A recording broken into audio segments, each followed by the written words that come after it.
جنت کے پتے لیپ ٹاپ سامنے رکھ کر دکھ رہا تھا۔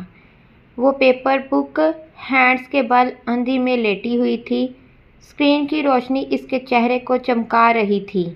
وہ تھوڑی سی جھکی ہوئی دوسرے ہاتھ کی ایک انگلی ٹیب کے بٹن پر رکھے پھر رہی تھی۔ نیچے سے ہلکی نیلے بیجامے میں لپٹی ٹانگیں سیدھی پڑی تھیں۔ اس کی آنکھیں بھی ویسی ہی تھیں، سیاہ بڑی بڑی آنکھیں، اور چمک بھی ویسی ہی تھی۔ چہرہ ملایا جا سکتا تھا، صاف اور چمکدار۔ وہ ایسا تھا کہ ان انداز میں بھی اگر نظر نہ آئے تب بھی پہچانا جا سکتا تھا۔ کلک کے بعد ہی صفحہ کھلا تو اس محترم انگلی رک گئی۔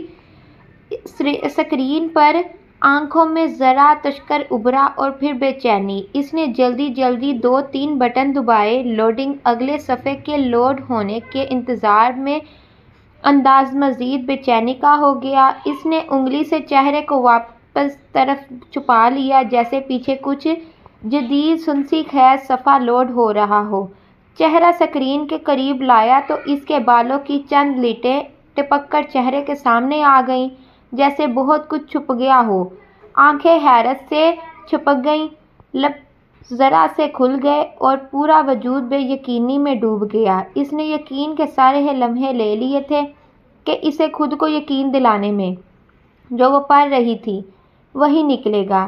یہ وہی تھا، اور جیسے ہی اس نے ذہن نے یقین کی دھرتی کو چھوڑا اور ایک جھٹکے سے ہاتھ ہٹایا، اس کا فون سائڈ ٹیبل پر رکھا تھا۔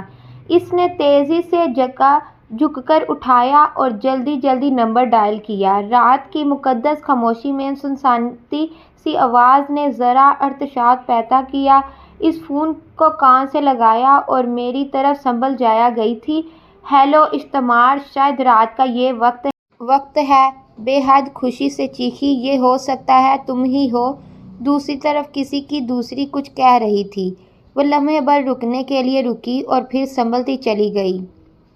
ساری باتیں چھوڑ دو، میرا سب سے بڑی خبر ہے، سنو۔ اس نے فوراً اپنے بالوں کی لٹ کو انگلی پر نچاتے ہوئے کہا۔